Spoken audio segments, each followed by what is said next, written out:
Hello and welcome to our mini test solving to the lecture 24, derivatives rules or derivatives part 2. Here was the mini test for those of you who are here just to solve it. And for those of you who are here for the solutions, let's begin. First one, we had to differentiate this problem. Let's just differentiate each term separately and add them together, just like the sum rule. So, I mean, we could also treat derivations sort of like multiplication in these cases, but only if it was factored out from all the factors, so only in subtraction and addition, because in multiplication, we all know that breaks down. So here we can take a derivative of each individual term and add them together. So we carry the 4 in front, it's 4 times 5 times x to the power of 3, because it's 1 power less, 2 times 3 times x to the power of 1, because it decreases against, and this is a constant, so it disappears. We get 20 times x cubed minus 6x, and this is the simple result. That's it. On to the second one, we have a product of two binomials. Yes, that's definitely what it is. We could, of course, multiply them together and then do normal derivative, but why do that when we can just use the formula and have fun, right? So we get the formula, it's the derivative of the first times the second plus the first times the derivative of second. We write out the first one and the second one, take the derivatives, and then we paste, mix, and match. So u derivative goes here in the first place, and then the entire bracket here. Then we add the u part, multiplied with the derivative of v. We get this whole ass snake. Now we just multiply the first part with this part and this one with this one, so we get this two. And then we multiply 2x with this one and with this one, so we get these two. Now we have two terms with the power of 4 in them. I'm sorry if I'm speeding through this, I'm dehydrated a bit. I need to drink more, yes.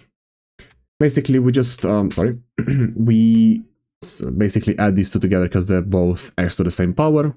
So 6 times 4 is 10, basic maths. The rest stays as it is. Lovely, and this is our result. Simple, right? And now for the third one and the last one. I promise this is the last one. We have a fraction, therefore we have a quotient rule, or we can just use the power rule if we do it right. So let's do the quotient first and I'll show you how the power rule would work here. So we write out the top, we write out the bottom, we write out the derivative of each. Now we set the formula and we literally just insert the numbers in them. So the u prime here, the v here, minus u v prime divided by v squared. So 2x times x is 2x squared minus x squared plus 1 times 1 is x squared plus 1 divided by x to the power of 2. Now we just minus the signs like this. And then we subtract from this one, we're left with x squared minus 1 divided by x squared.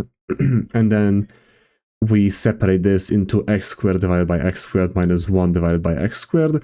The x squared cancels out, and we have 1 minus 1 over x squared, which is a solution for this problem.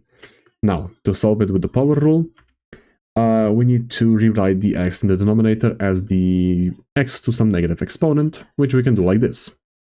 Because it's multiplication, I'm pretty sure you remembered from the operations lecture, which is truly one of the worst lectures I have ever made, but it taught me what not to do anymore, so I guess we call it a learning experience, just like you're learning math from me. I'm learning what not to do in the future lectures. Basically, we just divide it with each term individually, because distributive property, I think. Probably. I do not know anymore. And then we cancel out one x here with x here.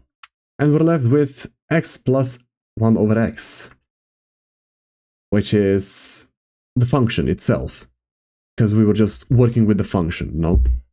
But now that we have the x plus x to the power of minus 1 power rule, carry the 1 in front, x to the power of 0 is 1, so we're left with 1. And then we carry the minus 1 in front of it, and then decrease its exponent by 1, so minus 1 becomes a minus 2.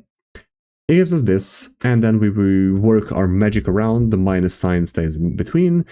X to the power of minus 2 is 1 over x squared, and this is our result. Voila, easy as that. Thank you so much for tuning in to this mini test solving.